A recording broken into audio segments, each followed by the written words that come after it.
Le ciel représente notre dimension spirituelle. Le ciel représente l'esprit. Tandis que la terre représente notre dimension physique, corporelle, charnelle. Deux dimensions de nous-mêmes. Nous sommes exactement comme les arbres.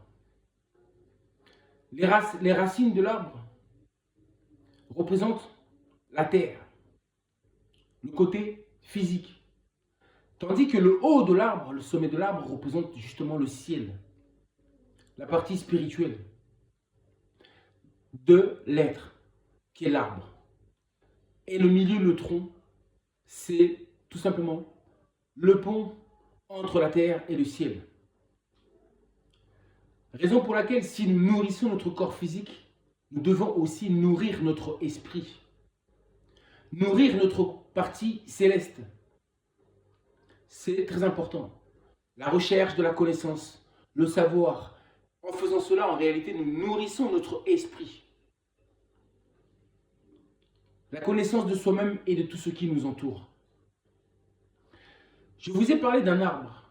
Nous sommes des arbres vivants. Nous sommes des arbres vivants. Et le but est que nous puissions arriver un jour à maturité, que nous puissions donner des fruits.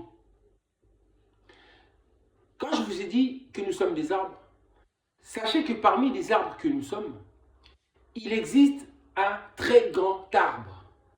Le plus grand arbre, le grand baobab. Et ce grand baobab-là, ce grand arbre-là, c'est Kimbangu. Kimbangu est le grand baobab. Il est le grand singe. Si nous sommes des singes, lui, il est le grand singe. Si nous sommes des arbres, lui, il est le grand arbre. Il est l'arbre qui dépasse tous les autres, qui dépasse tous les autres arbres. Je n'en dis pas plus. Je m'arrête là. C'était un message court. Sachez l'importance de Kimbangu quand je vous dis qu'il est le grand arbre. Méditez, méditez et vous comprendrez. C'est le grand arbre qui a fait surgir les autres arbres. Ou on dira c'est l'ancêtre de tous les arbres. Je n'en dis pas plus. J'ai fait cette vidéo pour glorifier Kimbangu. Car Kimbangu est un être spécial, est un être suprême.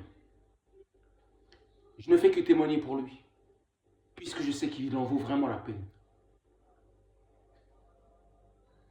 Tout ce que j'avais à dire. Le grand arbre, le grand baobab. Un baobab que personne ne peut détruire. Indestructible.